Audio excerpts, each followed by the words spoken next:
Saludos cordiales, amigos.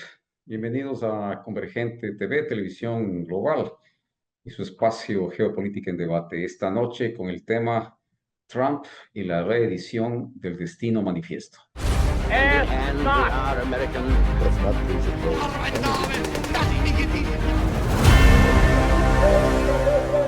El electo presidente de Estados Unidos, Donald Trump, ha puesto en escena nuevos temas geopolíticos.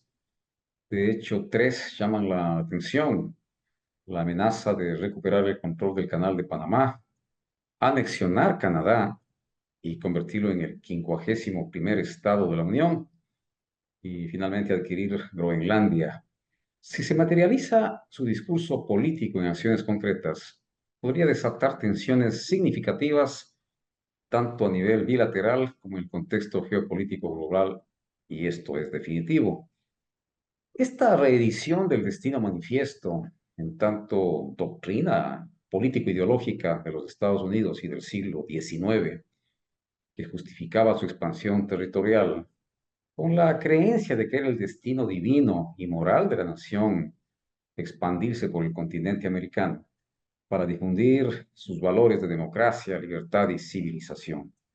Hoy, de cara a enfrentar a su competidor más cercano, China, yo entendería que quizás ahí está el mensaje implícito. En definitiva, ¿es la política exterior del presidente Trump un elefante en cristalería o un bien concebido o una bien concebida estrategia global que les permita mantener su excepcional posición en el mundo? Esa es la pregunta que nos planteamos también. Para analizar este tema, se encuentra con nosotros el coronel Roberto Marchán Brito, amigo de esta casa. Pienso que ya no hace falta presentar en cuanto a su importante background académico. Con nosotros, pues bienvenido, Roberto. Buenas tardes, muchas gracias por la invitación, Tim, aquí a las órdenes nuevamente y un saludo también a todos tus oyentes y deseándoles a todos los que nos escuchan que tengan el mejor año 2025 que sea posible. Gracias, Roberto, igual para ti. Para entrar en materia, te decía y decíamos a los televidentes que el presidente electo de los Estados Unidos, Donald Trump, ha expresado su intención de expandir el territorio norteamericano, estadounidense, mediante la adquisición de Groenlandia, la anexión de Canadá y la recuperación del control del Canal de Panamá. Estas declaraciones han sido recibidas con preocupación y rechazo por parte de la comunidad internacional. De hecho, ven en ellas una amenaza a la soberanía de las naciones involucradas y un posible espacio de tensiones diplomáticas. En este sentido, tu opinión inicial, Roberto. Sí, Tim, creo que mucha gente se ha sorprendido por las palabras de Donald Trump. Realmente yo creo que para poder enfrentar y abordar lo que estamos hablando, habría que ir un poquito para atrás. Tal vez te propondría yo hablar un poco de lo que es el destino manifiesto y de dónde viene este tipo de doctrina que se creó en Estados Unidos. Y esto se basa, si tú bien decías que en el siglo XIX aparece más abiertamente, pero básicamente la doctrina del destino manifiesto sale de la misma concepción y creación de los Estados Unidos de Norteamérica. Recordemos que los primeros peregrinos que viajaron en el famoso Mayflower para poblar la zona norte de las Américas eran peregrinos calvinistas que eran perseguidos por sus creencias religiosas de tipo calvinista en Inglaterra. Y ellos migraron con todas sus familias hacia Estados Unidos bajo la creencia de que iban a crear ahí un país, el país de sus sueños, el país de sus libertades y de sus ideas políticas y religiosas. Entonces, la idea del destino manifiesto no sale realmente en el siglo XIX, sale de mucho antes. Es básicamente en la creación misma de los Estados Unidos de Norteamérica está la idea subyacente del destino manifiesto, es decir, un grupo de personas que se reúne para crear un país utópico, para crear una democracia utópica y con las libertades que ellos consideran que son las que deben ser ejercidas por todos los seres humanos y constituirse en un ejemplo para el resto del mundo. Es así que en el siglo XVIII, el sacerdote calvinista Jeremiah Morse y también Thomas Jefferson ya hablan del destino manifiesto de Estados Unidos, ya en el siglo XVIII. Pero realmente cuando más parte a la luz esta idea del destino manifiesto es en 1845, cuando el periodista y abogado John O'Sullivan, que era periodista del New York Morning News, habla ya específicamente en un editorial del destino manifiesto de los Estados Unidos, en otras palabras, para redimir al mundo. Pero, ¿qué es el destino manifiesto? El destino manifiesto, para ponerle en palabras simples a la gente, nos dice de que es el pueblo elegido por Dios, de ahí su visión mesiánica, también recordemos también la visión mesiánica judaica, de que es el pueblo elegido por Dios, los judíos, pero también los norteamericanos también tienen esta tradición que viene desde la perspectiva calvinista de ser el pueblo elegido por Dios, cuya misión en la tierra es de construir una sociedad que sirva de modelo para el resto del mundo y hacer que los beneficios de lo que ellos consideran la libertad, las ideas de libertad que ellos traen, que obviamente deberíamos hablar qué entienden por libertad, y las instituciones republicanas que representan son las que deben existir en el resto del mundo. Y también desde una perspectiva religiosa, sus ideas religiosas calvinistas y protestantes en el continente. Es por eso que también hay cierta adversión hacia el catolicismo romano en esta visión del destino manifiesto.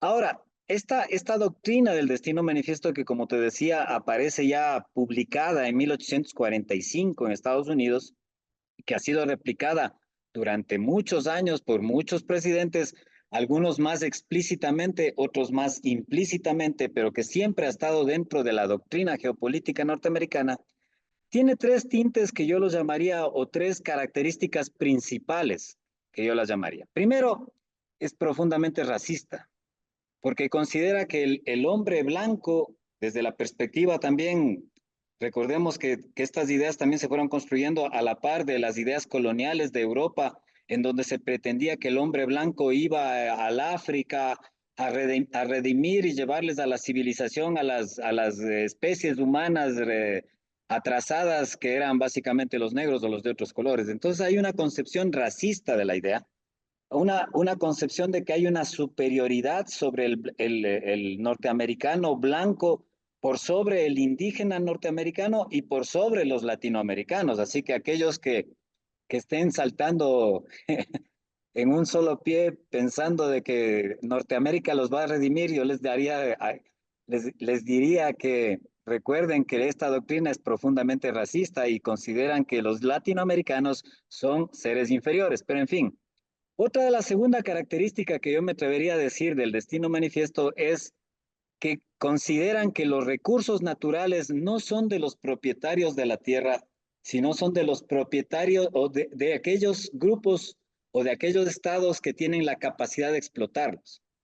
Es decir, para esta visión del destino manifiesto de Estados Unidos, los recursos naturales de Sudamérica, de Centroamérica, de los espacios naturales, etcétera, no son propiedad de cada uno de los estados, no son propiedad del Ecuador, no son propiedad de Brasil, sino son propiedad de aquellos que los puedan explotar. He ahí que a través del tiempo también los norteamericanos siempre han apoyado a sus grandes compañías en los procesos de explotación, incluso con el uso de la fuerza y la fuerza militar, para obligar a los países latinoamericanos a ser afines a los intereses de las compañías norteamericanas. Entonces hay esta segunda característica de la doctrina del destino manifiesto.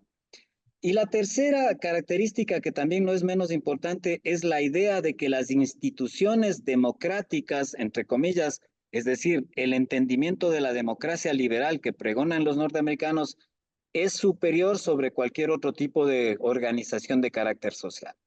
Entonces, estas tres formas de pensar o estas características trabajan dentro de la doctrina del destino manifiesto y como te decía anteriormente, yo no creo que sea algo que se ha dejado de que pensar y que aparece ahora el histriónico de Donald Trump a ponerla nuevamente en el debate.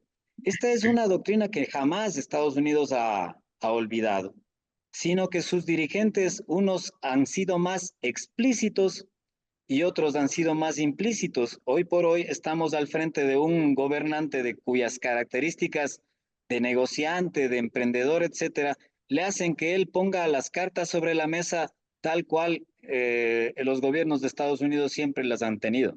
Basque, confianza y seguridad certificadas. Roberto, y efectivamente les ha dado bien resultado, como tú bien referiste. Tras la creación de los Estados Unidos de Norteamérica, el experimento democrático que decía Jorge Washington, arrancan con sus 13 colonias y efectivamente llevan a la práctica el muy conocido destino manifiesto, como tú lo has planteado, su movimiento hacia el oeste, la compra de Luisiana, la adquisición de la Florida, la compra de Alaska, y en definitiva Estados Unidos se convierte en una isla continental entre el Pacífico y el Atlántico. Absolutamente es como ha sucedido. En el contexto actual del ofrecimiento populista del presidente Trump, ¿cómo podrían estas declaraciones influir en las relaciones internacionales? En especial, ¿cuál es la imagen de Estados Unidos hacia el mundo? Habrá que ver, yo diría que, bueno, antes de nada, lo que tú decías es cierto, en base a esta idea de la doctrina del destino manifiesto, Estados Unidos se expandió primero hacia el oeste, cometiendo uno de los más grandes genocidios que existen también en la historia mundial, que es la desaparición de los pueblos indígenas, porque no es que se mezcló con los pueblos indígenas, sino que los eliminó, los desplazó a los pueblos indígenas. Después recordemos también que además de la compra de Luisiana, la compra de Alaska posterior, también hubo la guerra en la cual le arrebató a México, California, Nuevo México, Texas, Arizona y Utah, creo, si no me equivoco. Es decir, esta expansión de Estados Unidos que también tiene que ver mucho con una de las teorías geopolíticas que estuvieron de boga en la primera mitad del siglo XX. Hablo del espacio vital de Heinz Hofer, si no me equivoco. Y yo creo que se está reeditando nuevamente en las ideas que está planteando Donald Trump. Si bien, si bien puede ser histriónico lo que nos pasa, lo que nos parece o nos puede parecer histriónico las expresiones de Donald Trump cuando habla de que Alaska, Canadá se integren a Estados Unidos y que se va a hacer cargo nuevamente del canal de Panamá, etcétera, etcétera. Pero no olvidemos de que esto está dentro de la política norteamericana y ha estado siempre. Estados Unidos, por mucho tiempo, por ejemplo, en el caso de Groenlandia, quiso incluso comprar la isla de Groenlandia a Dinamarca. Recordemos que Groenlandia es un territorio que es parte cómo es de Dinamarca. ¿Y por qué? Porque también tiene una historia de las eh, grupos humanos daneses que fueron hacia Groenlandia y colonizaron ese sector que básicamente no era poblado y desde ahí pertenece a Dinamarca, pero tiene una enorme cantidad de recursos naturales y recursos de diverso tipo. Entonces, la seguridad nacional de Estados Unidos no puede verse ahora y los intereses de Estados Unidos sin pensar en la nueva geopolítica que se está dando en el mundo, donde, como yo te decía, en algún momento estamos pasando de el mundo unipolar, donde Estados Unidos era la única superpotencia, a un mundo multipolar, donde por lo menos hay dos o más actores que están poniendo en duda la hegemonía norteamericana. Entonces, lo que los norteamericanos quieren es nuevamente alcanzar los recursos suficientes, tanto en población, tanto en poder político, poder económico y recursos naturales para poderse mantener dentro de esta disputa geopolítica que va a haber y que ya está dándose contra China, contra Rusia, posiblemente incluso después contra la India. Entonces, si bien la forma histriónica de Donald Trump de manejar las relaciones internacionales puede parecer chocantes y originalmente vayan a crear ciertas tensiones con diversos países, en Canadá ya produjo también algunas acciones del gobierno de Dinamarca, etcétera. Entre paréntesis, gobierno de Dinamarca que siempre ha estado cuidando sus espaldas del oso ruso y ahora tiene que cuidarse las espaldas de su mayor apoyo. Y son las contradicciones que vemos en este mundo actual. Yo consideraría que no es difícil o no es imposible, mejor dicho, la posibilidad, por ejemplo, de que Groenlandia de alguna manera se alinee más con Estados Unidos. Recordemos que el territorio de Groenlandia, si bien es parte de Dinamarca, pero es una parte que mantiene cierta separación después de ciertas referéndums internos y está relativamente poco poblado. Creo que su población no pasa de 50,000. Y si es que se hace un referéndum y las 50,000 personas que viven en Groenlandia deciden que les es mejor alinearse a Estados Unidos, probablemente podrán alinearse. Y si es que Donald Trump ahora les pone la carta sobre la mesa y les dice, vengan conmigo, es posible que ellos tomen esa decisión. O sea, habría que pensarle a Donald Trump como lo que es.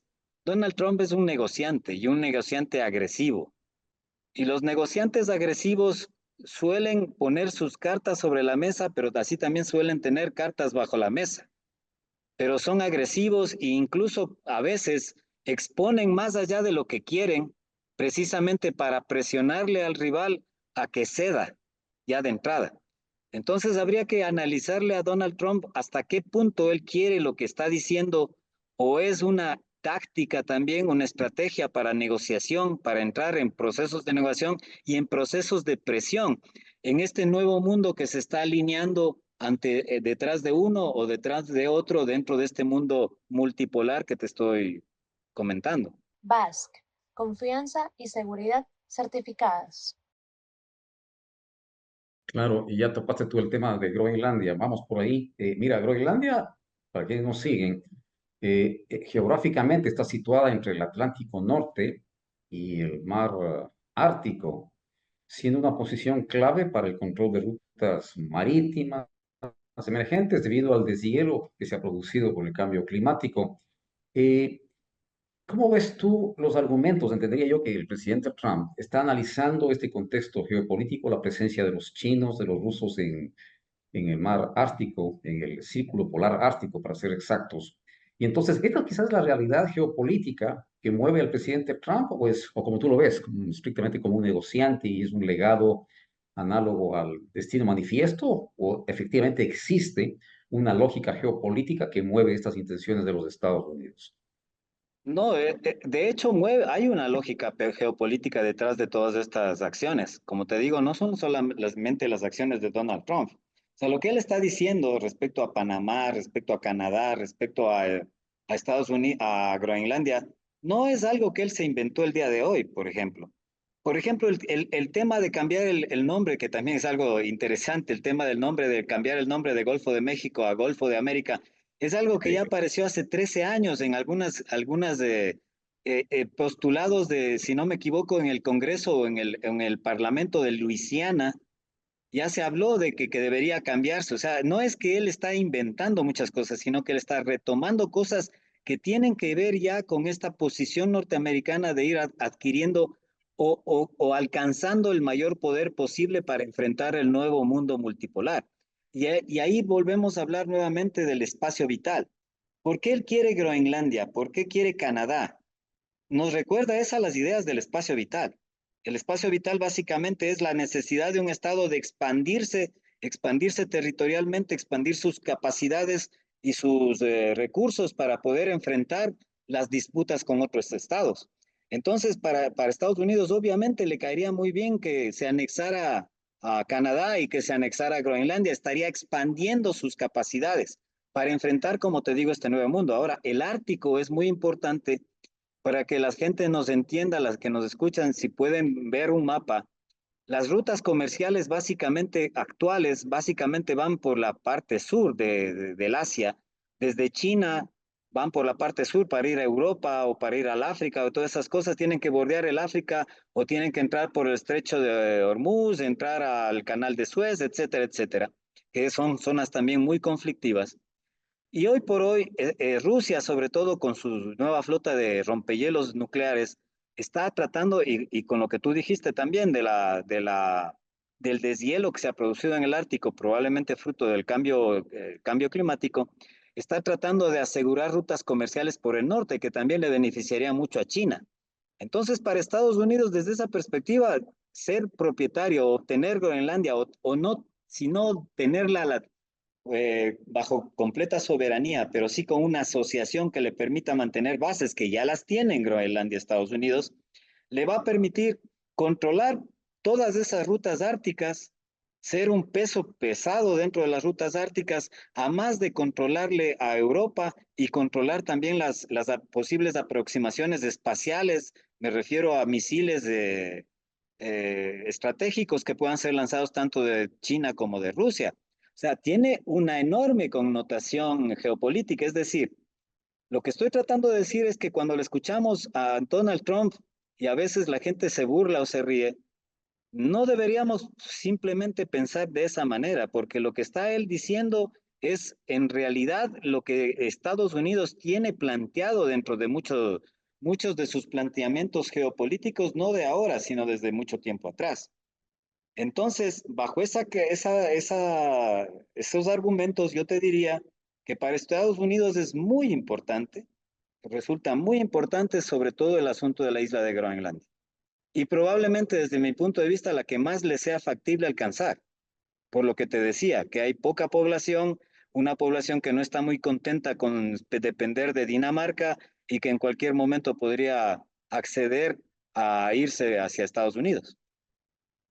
Pero no olvidarnos que Groenlandia es autónoma realmente con respecto a Ujú. Dinamarca, pero ciertamente depende de su política internacional y su seguridad de Dinamarca. De hecho, los daneses, la política danesa decía que van a incorporar una cosa de 1.300 millones de euros en la defensa de la isla. En todo caso, pienso que no sería tan simple. Y han sido categóricos en decirlo, que la isla no está en venta y consecuentemente que Trump vaya olvidando esta posibilidad. De todas maneras, algo que no hay que olvidar es que quien está en posesión de Groenlandia puede liderar, y de hecho lo están haciendo, liderar proyectos de exploración y explotación en una de las regiones más prometedoras del mundo en función de la cantidad de riquezas que tiene.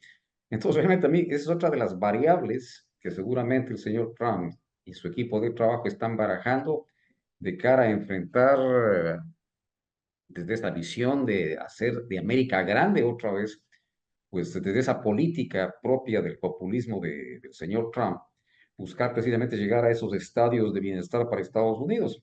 Y ciertamente los recursos que tiene Groenlandia son infinitamente grandes. Tú mencionabas algo, Roberto, respecto de la base militar en Groenlandia. Solo para hacer un poco de historia, mientras revisaba mis papeles, años atrás, en el año 1968, y para quienes nos siguen, en Groenlandia se produjo, esto a propósito de la base de Thule, la base norteamericana en Groenlandia, se produjo uno de los mayores incidentes nucleares del mundo. De hecho, un bombardero B-52 que operaba en esta isla, en esta base aérea, cargando 4 bombas de hidrógeno como parte de una operación que llevaban a efecto las Fuerzas Armadas estadounidenses, mientras el avión volaba sobre la bahía de Baffin, esto al sur de la base, detectaron fuego a bordo de la aeronave y para no alargarles la historia, pues el avión se accidentó con 4 bombas nucleares, el avión se estrelló básicamente, eh, las bombas aparentemente fueron encontradas, pero mucho se habla de que una bomba no fue encontrada y se cataloga esto como uno de los desastres nucleares quizás tan o similares por lo menos a lo sucedido en Ucrania, en Chernobyl, años posteriores. En todo caso, la presencia norteamericana es, como tú le decías, tiene una base militar, una base aérea que tiene radares para control misilístico, la posibilidad de una reacción inmediata frente a potenciales ataques por parte de Rusia, y esto pues desde la Guerra Fría, y se mantiene actualmente. Entonces, los convenios entre Dinamarca y los Estados Unidos respecto de la base, pues hablan de que la base permanecerá en Groenlandia en tanto y en cuanto suponga un elemento esencial para la seguridad de los dos países. Miren ustedes, y no se habla de que hasta aquí nomás la base, sino la base seguirá ahí hasta cuando se considere que los dos países no tienen problemas de seguridad. Y ahí cabe mi pregunta para ti, Roberto. Desde esta óptica, los dos aliados, Estados Unidos, Dinamarca, Groenlandia, que supuestamente mantienen un concepto defensivo común de cara a los rusos que tienen otra política y ellos sí están llevando su muy particular destino manifiesto en Europa Central. ¿Cómo verías tú la presencia de la base norteamericana en The Thule, en Groenlandia, ahora con ese nuevo escenario planteado por el presidente Trump? Como yo te decía, es muy probable que haya tensiones geopolíticas entre Dinamarca y Estados Unidos, pero aquí habría que pensar cuál es el papel que tiene ahora Europa en este nuevo mundo multipolar que se está construyendo de a poco y el que estamos viendo todos nosotros. Y yo creo que el papel de Europa es lastimosamente un papel insignificante, porque en lugar de tener una visión propia de su seguridad, de su progreso, de su desarrollo, de su geopolítica en general, lo que ha hecho Europa en su conjunto es alinearse totalmente detrás de Estados Unidos, en contra del supuesto oso ruso, con una rusofobia desbocada que se ha dado, sobre todo se ha agudizado a partir de la guerra con Ucrania, Rusia-Ucrania. Y esto lo que ha producido finalmente es de que su papel sea cada vez más dependiente de lo que diga o deje de hacer Estados Unidos. Recordemos que en el primer gobierno de Donald Trump les exigía a los socios de la OTAN, que son los países europeos, lo que se considera el occidente colectivo, entre comillas. Lo pongo entre comillas porque yo quisiera preguntar por qué se considera occidente a Japón y a Corea, que están en el oriente, en el sol naciente, no son occidente, pero bueno, esa es otra discusión. Pero el tema es que Europa ha ido perdiendo su peso específico y todas sus decisiones se van tomando prácticamente en Washington. Ahora, ¿qué capacidad tiene ahora Dinamarca para oponerse a los intereses de Estados Unidos? Yo diría casi nula como país, como nación. Con el apoyo europeo, yo creo que muy dudoso que Europa en su conjunto le dé el apoyo porque, como te digo, la élite europea le ha llevado a Europa a estar totalmente alineada hacia Estados Unidos. Entonces, bajo estas circunstancias, yo veo más bien como muy probable, no me atrevería yo a decir fechas ni a hacer predicciones, pero muy probable de que Donald Trump logre alcanzar de alguna manera acuerdos muy convenientes para el uso de Groenlandia para Estados Unidos. No digo yo soberanía, que eso ya implica otras cosas, implica una independencia e implica una anexión, pero sí me atrevería a decir que al menos va a tener una muy fuerte y mayor presencia militar, económica, en todos los sentidos dentro de la isla de Groenlandia, y los daneses y los europeos no harán más que mirar. Eso es lo que yo creo porque, como te digo, esta debilidad en la cual ha caído Europa es lastimosamente muy, muy preocupante. En el nuevo mundo geopolítico, Europa no pinta mucho, por no decir no pinta nada. Los actores que estamos viendo en el nuevo mundo multipolar son Estados Unidos, por un lado, Rusia, China, probablemente la India por el otro, y aquellos que se vayan alineando detrás de cada uno de ellos. Europa casi no se le ve por ninguna parte. BASC, confianza y seguridad certificadas. En este mismo orden de aspectos que se están tratando de reivindicar, ¿qué razones ofrecería el presidente Trump para el interés de anexionar ahora Canadá? Eh, el gobierno canadiense el presidente Trudeau ha reaccionado, obviamente lo ha tomado, me parece que no con creo que sí con seriedad y ha rechazado categóricamente esta posibilidad. Pero ¿cuáles son las razones geopolíticas del presidente Trump para esta propuesta de anexionar Canadá y convertirla en la 51ª o 51º estado de la Unión? ¿Cuál es tu idea? Es visto desde la perspectiva geopolítica, es una reedición nuevamente de la doctrina del espacio vital, que mientras que nos hablaba de que los estados deben expandirse para poder seguir expandiendo sus capacidades y tener los suficientes recursos para poder seguir siendo las potencias que puedan ser.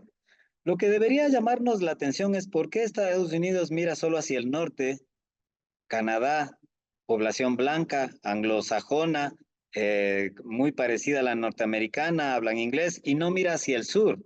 A México, en cambio, la amenaza con la invasión o declarar a los carteles mexicanos como terroristas e incluso la invasión de México. Porque, como te decía al principio, dentro de esta doctrina del destino manifiesto es terriblemente racista también desde el principio.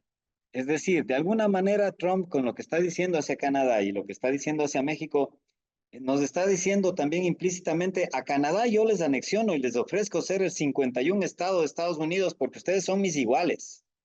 Vengan acá donde su padre.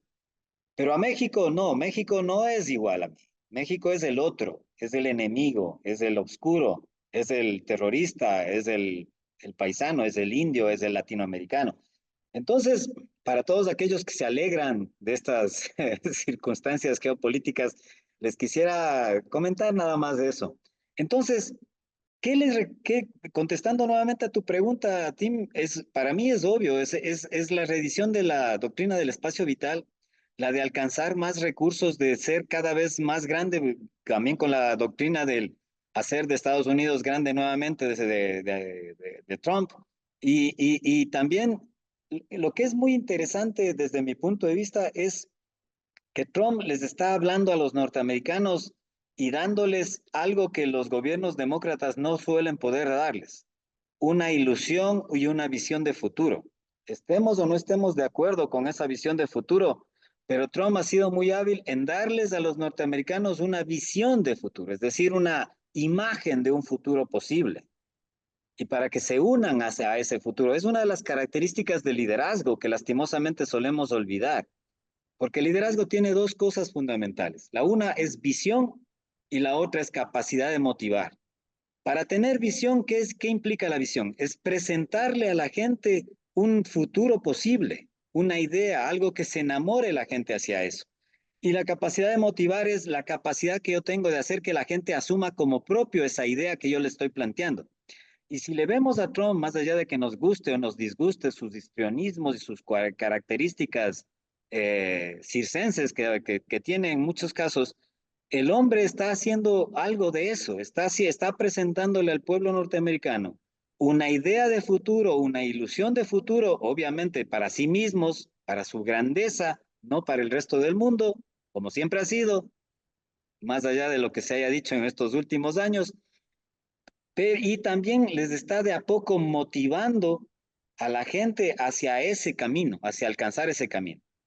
Es decir, como lo que estoy finalmente tratando de decir es que nos enfrentamos a un mundo muy interesante desde la perspectiva académica, si cabe el término, pero muy peligroso también desde la perspectiva humana y la perspectiva social, porque lastimosamente también estas circunstancias van a generar múltiples conflictos de todo tipo en todas partes.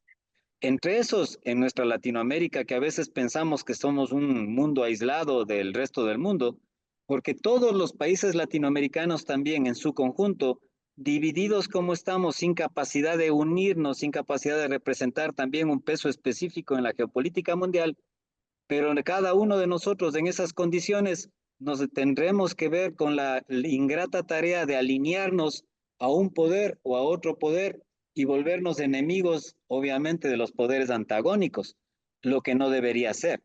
Nosotros mismos deberíamos poder tener la capacidad de juntarnos y representar por lo menos algún tipo de poder que pueda ser representativo para el beneficio de nuestra población para el futuro y los años que van a venir en adelante. Pero eso lastimosamente no se ve por la ceguera enorme que tenemos aquí los latinoamericanos, por estar atrapados en lo que yo llamo la política provinciana, metidos en nuestros pequeños problemas, sin ver que el mundo se está transformando alrededor nuestro. Y efectivamente, para retomar el tema de Canadá, ¿cómo ves tú la reacción a propósito de esta amenaza, digo yo, de los Estados Unidos? ¿Cómo ves la reacción de la provincia de Quebec, con su particular identidad cultural, lingüística y su historia de movimientos separatistas? ¿Será que con este ofrecimiento de Trump se está exacerbando el concepto secesionista por parte de este enclave francés en Canadá? ¿Cuál es tu criterio? Sí, sí, verás, yo lo que te diría es que si miramos el mapa europeo, por ponerte un ejemplo, una analogía, si miramos el mapa europeo de hace 20 años, y lo comparamos con el mapa europeo actual, probablemente no lo vamos a reconocer porque las fronteras se han movido y se han cambiado radicalmente de hace 30 años, 20 años para acá. Y si es que movemos el mapa europeo después de 20 años, capaz que es muy diferente también. ¿Por qué no puede pasar eso en el mapa eh, americano? Yo creo que sí. O sea, a veces pensamos desde una perspectiva simple, pensamos de que los estados existen y son entidades que van a permanecer ahí por el resto del tiempo y no es así. La geopolítica es una cuestión dinámica, la sociedad es una cuestión dinámica. La misma geopolítica te habla de que el estado es casi como un ser vivo que crece, que nace, crece, se desarrolla, llega a su ocaso y desaparece. Entonces, ver la probabilidad de que pueda pasar una balcanización de Canadá, es decir, que una de sus regiones, la francófona o la anglófona, por de donde provienen, se pueda separar y se pueda unir, es algo factible. Si es que el mismo gobierno de Canadá en algún momento dado decidiera unirse de alguna manera a Estados Unidos, de hecho habrá aquellos inconformes. O sea, lo que Estados Unidos va a generar de manera directa o de manera solapada es muchos conflictos a nivel regional y a nivel mundial.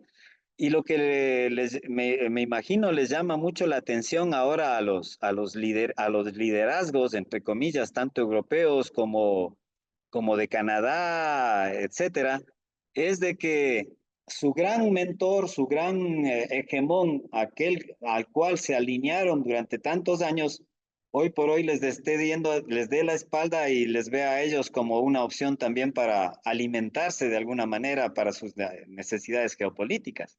Entonces, lo que tú dices puede ser, es cierto. Como tú dices, ha habido varios intentos de secesión de Canadá por la provincia francófona de Quebec.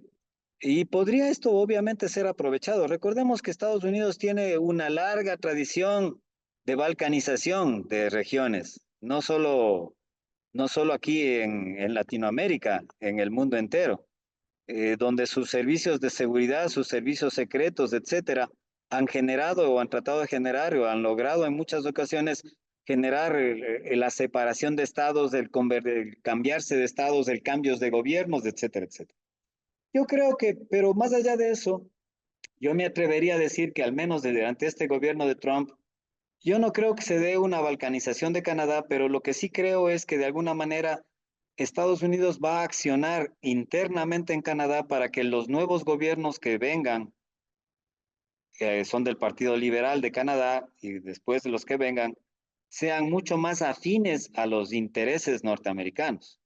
Que eso es el primer paso para una balcanización, es decir, lo primero que yo trato de hacer no es de hacerme de tu estado, ni lograr tu separación. Lo que yo generalmente, visto desde la perspectiva de Estados Unidos, trato de hacer es, primero, poner a gente que te dirija, a las élites gobernantes que actúen en favor de mis intereses más allá de cualquier otra cosa. Entonces, desde esa perspectiva, yo me atrevería a decir que lo que más van a estar trabajando las entidades de seguridad de Estados Unidos, conozcas que la SN, la NSA, la CIA, etcétera, va a ser en apropiarse de los gobiernos de todos los países, sobre todo de los países latinoamericanos y los países de todo el continente americano. Porque recordemos también que para Estados Unidos, nosotros somos el patio trasero. El resto de América es el patio trasero. Estados Unidos se ve a sí mismo como un gran poder insular. Si le vemos el mapa, para Estados Unidos, toda la América, las tres Américas, es un solo territorio que le pertenece y al cual siempre va a estar trabajando, y más aún en esta relación geopolítica que estamos entrando de tensiones con Oriente, con la China y con Rusia, siempre va a estar tratando de asegurar su patio trasero, sea como sea. Primero, será con la acción política, la acción diplomática, es decir, tratando de que los gobiernos sean afines. Hoy tenemos aquí un gobierno absolutamente afín a Estados Unidos y van a tratar de que eso siga siendo así por el resto de los días. O si es que es necesario, como ya lo dijo Trump, no dudarán en usar la fuerza militar para mantener sus intereses. Ya lo dijo en relación al Canal de Panamá. Recordemos que hace poco, cuando dio su primer discurso ya como presidente electo, un periodista le quería hacer responder sobre si es que descartaba la utilización de la presión económica y la presión militar para obtener sus intereses, sobre todo en relación al Canal de Panamá, y él simplemente dijo que no lo va a descartar. ¿Qué quiere decir eso? Que todas las cartas están sobre la mesa y que para Estados Unidos asegurar, entre comillas, su patio trasero es una de sus necesidades prioritarias y no dudará en usar las herramientas que tenga disponibles para ello. Y a propósito de la balcanización que tú mencionas y del canal de Panamá y de Panamá en sí mismo, pues bien, Panamá era parte de Colombia, ¿no? Y en ese sentido, hubieron fuerzas oscuras que propiciaron la separación de Panamá de Colombia precisamente por el tema del canal. Para construir lo posterior del canal, esa fue quizás una de las razones fundamentales para esa división territorial. Pero desde que Estados Unidos entregó el control total del canal, esto en 1999, en el marco de los tratados Torrijos-Carter del año 77, la vía interoceánica ha estado administrada por Panamá a través de la Autoridad del Canal de Panamá, ACP, convirtiéndose en una de las principales fuentes de ingresos de este país. El canal sigue siendo un punto estratégico clave para el comercio global. Pero en los últimos años, y tú ya mencionaste algo, Roberto, la influencia de China en la región ha generado preocupación en los Estados Unidos. Y bueno, esta sería la causa de la reivindicación de Trump en aras de reducir su influencia. Este es el real motivo, Roberto, para la pretendida toma de posesión del control del canal de Panamá, mejor dicho. Trump, cuando para argumentar su idea de tomar el control nuevamente del Canal de Panamá, dijo que está ahora en manos de los chinos. O sea, decirlo más evidente no es, no se puede. O sea, para él la preocupación primordial es de que estas cosas que son de interés geoestratégico para Estados Unidos no estén al servicio de ellos, simplemente, o puedan entrar al servicio de otros. Dicho sea de paso, es falso lo que dijo, el Canal de Panamá no está controlado ni al servicio de los chinos, pero ahí está ya el mismo Trump diciéndonos que la preocupación fundamental para Estados Unidos y para mantener el control es la presencia china en nuestros países. Entonces miremos también un poco más al sur.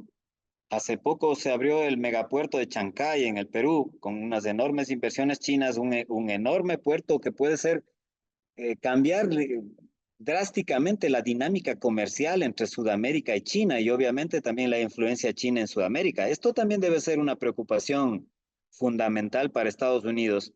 Y no me sorprendería que veamos en el futuro próximo y en el gobierno de Trump en el futuro presiones hacia el gobierno peruano, por ejemplo, para ciertas circunstancias relacionadas al puerto de Chancay e incluso manipulaciones de la política peruana, que es lo que, dicho sea de paso, es una política totalmente manipulable, la política de nuestro vecino el Perú, para que los gobiernos que vayan a subir a este país sean totalmente alineados hacia Estados Unidos, que de hecho lo son, pero que han mantenido en el ámbito comercial y en el ámbito económico cierto nivel de independencia. He ahí, por ejemplo, el asunto del megapuerto de Chancay. Entonces, es evidente que para Estados Unidos hay una gran preocupación sobre la presencia de China, que es su mayor contendor geopolítico en su patio trasero. De la misma forma de que para China es la presencia, por ejemplo, de Estados Unidos apoyando militarmente a Taiwán con la venta de armamento, etcétera, es una enorme preocupación geopolítica. De igual manera, se va convirtiendo para Estados Unidos la presencia china en una preocupación geopolítica. Y dicho sea de paso, recordemos que también hay países que no están totalmente alineados a los intereses norteamericanos. Hablo de Venezuela, Nicaragua principalmente, pero también otros como el mismo México, gran país, y que de alguna manera Estados Unidos va a querer también intervenir en esos países. No digo con intervenciones militares directas, ni digo con otro tipo de esas intervenciones violentas, pero sí van a intervenir permanentemente desde la perspectiva diplomática, desde la perspectiva política y sobre todo desde la perspectiva económica, con presiones de carácter económico para buscar que ese alineamiento no se dé o más bien se revierta. Eso es lo que, por ejemplo, se está viendo hoy día, precisamente hoy, que es la asunción a su tercer periodo de Nicolás Maduro en, en Venezuela. Y vemos el conflicto que se está desarrollando por la pretendida imposición también de Juan Guaidó 2.0, perdón, con González. Es parte también de la dinámica geopolítica. Estados Unidos va a hacer todo lo posible porque estos países que no tienen gobiernos afines a sus intereses y que más bien están alineándose de alguna manera a intereses de las otras potencias geopolíticas mundiales, cambien, sea por las buenas o sea por las malas. ¿Qué quiere decir esto? Que en el futuro próximo, en los próximos años y en el momento de Trump, vamos a ver también serios conflictos que ojalá no lleven a muertos y heridos y a guerras, pero va a haber serios conflictos de carácter político, económico y sociales en nuestros países. Basque, confianza y seguridad certificadas. A propósito de cuál es la opinión de la prensa norteamericana, estadounidense, a decir verdad. El Washington Post dice, y revisaba el día de hoy, dice como un gran titular, el presidente Trump, o el equipo del presidente Trump, mantiene que la anexión de Canadá, Groenlandia y el Canal de Panamá suponen parte de un plan geopolítico mucho más amplio, lo dice en términos bastante generales. Para el Washington Post manifiesta que el presidente Trump está entrenando, dice, sus instintos imperiales en algunos de los socios más cercanos de Estados Unidos. Promueve una versión de la misma política exterior errática que siguió durante su primer mandato, cuando buscó promover enérgicamente los intereses estadounidenses en el escenario global, sin tener en cuenta las fronteras o delicadas relaciones internacionales. Eso dice el diario norteamericano. Y yo te hacía una pregunta, si es que la política norteamericana, eh, exterior norteamericana, supone una suerte de un elefante en cristalería o es una muy bien concebida agenda geopolítica de los Estados Unidos. Desde mi perspectiva es una agenda concebida y llevada adelante por no el gobierno de Trump, el gobierno de todos los gobernantes norteamericanos a través del tiempo. La diferencia es que algunos lo hacen con cierto nivel de guante blanco y otros van como elefante en cristalería, probablemente. Pero la política es la misma. También recordemos que hay, por ejemplo, el gobierno en la Fundación Heritage, que es un think tank norteamericano de carácter conservador, emitió una Agenda 2025 que tiene alrededor de 1000 páginas. Yo no las he podido leer todas, he leído algunas aproximaciones, pero donde indica muchas de las acciones que sugiere que el gobierno de Donald Trump debería tomar para expandir sus fronteras y expandir sus capacidades. Y entre esas están las que estamos hablando. Es decir, no se puede hablar de que Donald Trump es un tipo que se declaró, amaneció el día, abrió los ojos de este día y dijo, ahora me da ganas de Groenlandia. Y después del día de mañana abre los ojos y dice, ahora quiero Canadá. Y es un loco que está por ahí dando tumbos y tumbos. No es así.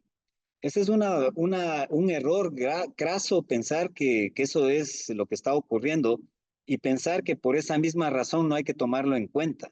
Más bien, lo que nos está diciendo Donald Trump es explicitando lo que Estados Unidos siempre ha querido y explicitando cuál va a ser su política exterior en el futuro. Ya te digo, y que la mantendrán, sean gobiernos demócratas o sean gobiernos republicanos, porque el mayor interés para todo el establishment político norteamericano es no perder la hegemonía mundial, o por lo menos mantener su nivel de hegemonía, aunque tengan rivales geopolíticos.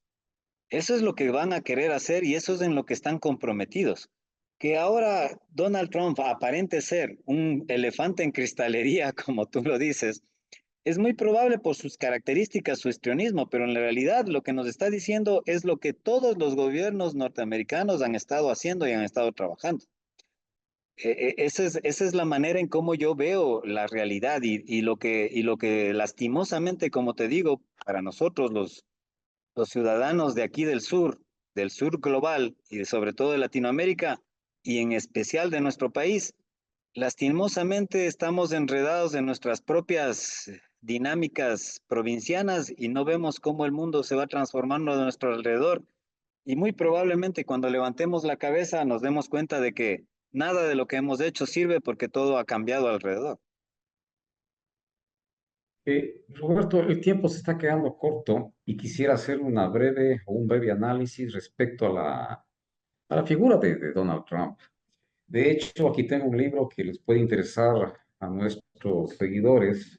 No sé si lo alcanzan a ver ahí, posiblemente. Ahí se ve. El libro es Cómo mueren las democracias y es de dos autores de la Universidad de Harvard, Stephen Mira Levitsky, el que yo estoy leyendo. esclavos. En todo caso, desde el mismo imperio viene una descripción de Donald Trump. Y quisiera leerle, si me permiten. Dice, en el 2016, por primera vez en la historia de los Estados Unidos, un hombre sin experiencia alguna en la función pública, con escaso compromiso apreciable con los derechos constitucionales, con tendencias autoritarias evidentes, fue elegido presidente. Entonces, Roberto, para concluir con nuestro programa, ¿qué opinión te merece la posición de Levitsky? No obstante, muchos estudiosos de las universidades norteamericanas tienen esta descripción de lo que es el presidente Trump. Pero yo creo que en el mundo se está dando cambios muy acelerados de concepciones políticas y geopolíticas generales y sociales incluso. Estamos viendo una transformación donde las relaciones, antes teníamos la discusión entre el comunismo y el capitalismo, luego entre la izquierda y la derecha. Hoy día esos elementos de análisis, si bien no han desaparecido, pero no nos permiten analizar todo lo que está ocurriendo. Ahora hablamos de los globalistas y los antiglobalistas, es decir, ciertas élites que quieren convertirle al mundo en una sola aldea global y aquellos que en cambio se resisten a esa realidad y quieren mantener sus características particulares y sus soberanías nacionales. Entonces, dentro de esta lógica, yo creo que el aparecimiento de una figura como Trump es un aparecimiento típico de los tiempos que vivimos. Y recordemos que Trump no es el único. Detrás de Trump vinieron Bolsonaro en Brasil, el mismo Milei, que es otra cosa muy interesante de dilucidar, y varios otros en la misma Europa. Entonces, yo creo que lo que están diciendo los académicos que tú citas, lo que están diciendo es que en realidad el mundo ha cambiado y el mundo está cambiando. Yo no creo que como le han dictado, que Trump sea el único que no tiene características o el único presidente norteamericano que llega sin ese background que otros. Yo creo que ha habido presidentes norteamericanos absolutamente incompetentes. No nos podríamos poner a dilucidar, pero no es el único. Entonces, pero sí lo que ellos están diciendo es que lo que estábamos acostumbrados, el establishment, refiriéndome al establishment, es las élites gobernantes, se han sorprendido de que ahora aparezca alguien que supuestamente viene de fuera de esas élites gobernantes y les dice, ahora yo voy a ser el que toma las decisiones y el pueblo lo apoya. Eso es lo que les ha sorprendido, porque en Estados Unidos han estado muy acostumbrados a que siempre el presidente sea parte del establishment, sea del un lado o del otro lado, que recordemos que en Estados Unidos hay muy poca diferencia entre los republicanos y los demócratas, que supuestamente los unos son de izquierda y los otros son de derecha, en realidad son lo mismo, con pocas diferencias, un poco más visión social los de demócratas que los de republicanos, un poco más visión de carácter economicista, liberal de los de republicanos, pero en general son la misma cosa. Entonces, yo lo que te digo, resumiendo, y con esto terminaría, Tim, es, yo a Donald Trump lo que le veo más como un fruto de nuestro tiempo, en donde seguirán apareciendo este tipo de personas, de este tipo, unos más histriónicos que otros, pero que también nos está demostrando que el mundo va cambiando, que las sociedades van cambiando, que, que las redes sociales también están transformando, porque él es parte del éxito de las redes sociales, o parte de su éxito es por las redes sociales y así los otros. La misma, sería interesante también ver cómo ahora un supermillonario, el hombre más rico del planeta, como Elon Musk, es prácticamente la mano derecha de Donald Trump. ¿Hasta dónde llega esa conjunción de intereses económicos del uno relacionados a los intereses geoestratégicos y geopolíticos de Estados Unidos? O sea, el mundo es muy interesante, como te digo, visto desde la perspectiva académica, pero asimismo se ve muy sombrío visto ya desde la perspectiva humana lo que nos espera en el futuro. Absolutamente. Perfecto, Robert. Bien, para concluir, deseo agradecer a nuestros auspiciantes y a los grupos que nos han permitido replicar este programa. A ellos, mil gracias por permitirnos ingresar en sus hogares. Y a ti, Roberto, una vez más, nuestro agradecimiento por compartir tu erudición en temas de tanta trascendencia. Será hasta una nueva y próxima oportunidad. Buenas noches. Buenas noches, muchas gracias.